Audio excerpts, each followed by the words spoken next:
The Ballad of Sonnetine. The Ballad of Sonnetine is a sonnetics sequence. It is 14 sonnets that are illustrated to tell a story. The story details the quest of a sonneteer in pursuing his love. The Ballad of Sonnetine is written and read by Scott Ennis, with illustrations by Anna Basil. Lands of Joy and Sorrow. I left my home when I was just a boy, and walked around the world 100 times. I've seen both lands of sorrow and of joy, and learned to speak in rhythms and in rhymes. In lands of sorrow, rhythm is the voice the people use to sing their sorrowed songs. In lands of joy, the people make their choice to sing in rhymes, the place where joy belongs. And once I found a place above the clouds, though how I got there I cannot recall, where joy and sorrow mingled in the crowds, both rhyme and rhythm dwelt in every hall. In joy and sorrow 14 years I dwelt, within this land where both extremes were felt. Voices. The first thing that I noticed in this place was how the people never touched the ground. They floated just above the clouds with grace. Their footsteps never made a single sound. And since their feet were quiet when they walked, the air was filled with music of the voice. It seemed that they were singing when they talked, both songs to make one sorrow or rejoice. Amid their song-like voices one was clear, a voice that rose in beauty like a bird. Its melody seemed always to be near, and that one voice was all the song I heard. I fell in love like rain falls from a cloud. I'll never love another's song, I vowed. Lost, reverie. I must have looked quite lost just standing still, caught up in rapture at the song I heard. It sounded like a heartbeat, like the thrill of love that falls and rises with a word I didn't know but had to find, amid 10,000 words or maybe more. A word that once I found would fill my mind and open every lock on every door. Her name, the word I sought must be her name, the name of her whose voice had drawn me in. But suddenly the song no longer came, the silence like the dropping of a pin. I must have looked quite lost, just standing there, in disappointment, sorrow, and despair. The Miller. Hello, there came a voice behind my back. Are you okay? You look a little lost. I turned to face a man all dressed in black, with wild hair the wind had surely tossed. His eyes were blue, his beard was slightly gray, his hands were large and strong, a worker's hands. I'm lost, I finally found the voice to say, a stranger in these unfamiliar lands. He smiled. We have no strangers here, he said. Come home with me and share a humble meal. You're welcome to a room and to a bed, a place to rest, a place where you can heal. Yes, I can see you have a broken heart, but love can fix what sadness tears apart. The Miller's Invitation. My heart, I said while following along, need only hear one word and it will mend. The name of one I heard, her voice, her song. Perhaps you'll help me learn her name, my friend. A voice, he said. I think he understood. He stroked his beard and blinked his deep blue eyes. We all hear voices. Some are bad, some good. The voice of love is certainly a prize. He stopped, and we were standing near a house. Beside a mill, a woman stood outside. The man declared, my mill, my home, my spouse, as lovely as the day she was my bride. And in our land this woman is the best at matching names to voices. She is blessed. The Miller's Wife. We went inside the house, a cozy place. Though I could see no fire, it was warm. The miller's wife, she must have read my face. She said, we heat with lightning from the storm. We sat and ate a meal of soup and bread. The miller and his wife were quite a pair. I listened closely to each word they said, and felt the joy they felt in living there. Then turning to her guest, and with a smile, the miller's wife looked kindly in my eyes, and said, we're glad to have you here a while. A pleasant guest is certainly a prize. Now take your time, describe this lovely song, the voice that's called your heart so clear and strong. Her voice. Her voice is like the laughter of a child who knows a secret she would like to tell to someone close who saw her as she smiled, a pretty little laugh, a silver bell. Her voice is like a songbird in the morn, whose alba greets both lovers and the dawn, whose song is sweet, but also serves to warn of memories of night, of love now gone. Her voice is like the beating of my heart, which rises to crescendo at the sound of just her voice. It stops to hear her start, and so the two are one eternal round. Then once again I found that I was caught in reverie of her whose voice I sought. Her name.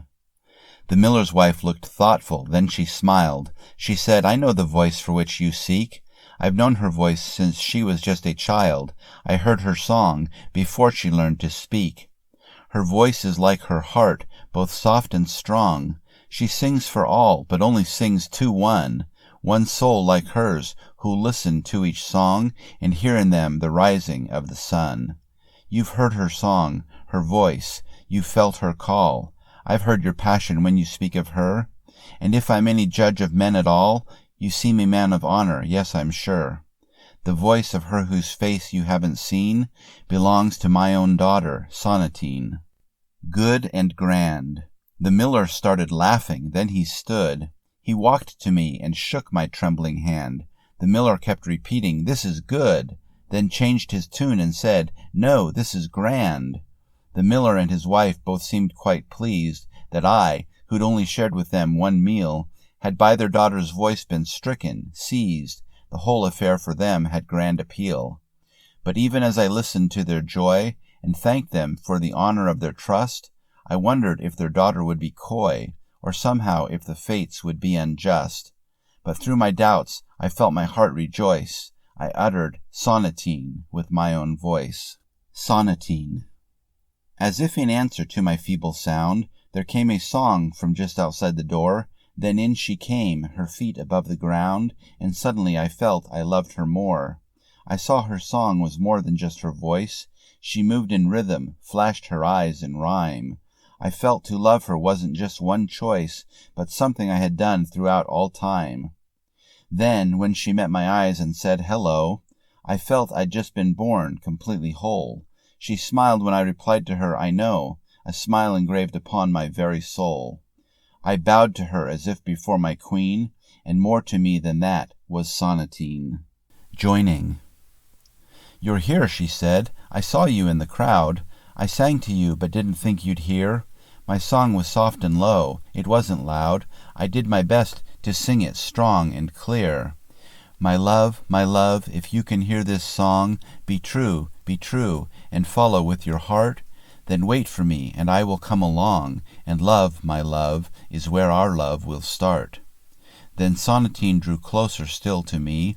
She reached, and I reached out, and hand to hand we touched, and touching set our spirits free. Both time and all eternity were spanned, and we were joined at once that very night, one moment when the universe seemed right. Language of love. For 14 years we lived in peace and joy. For 14 years our life was like a dream. We raised a little girl, a little boy. Our love was more than love could ever seem. For 14 years I listened to her song. For 14 years she sang her song to me. Then when our children learned to sing along, I thought that I had found eternity. For 14 years my Sonnetine was mine. For 14 years she told me I was hers. Our children both were beautiful, divine. My Sonnetine considered them desirs. We shared a language, love beyond compare, and every day we spoke it everywhere. The fall.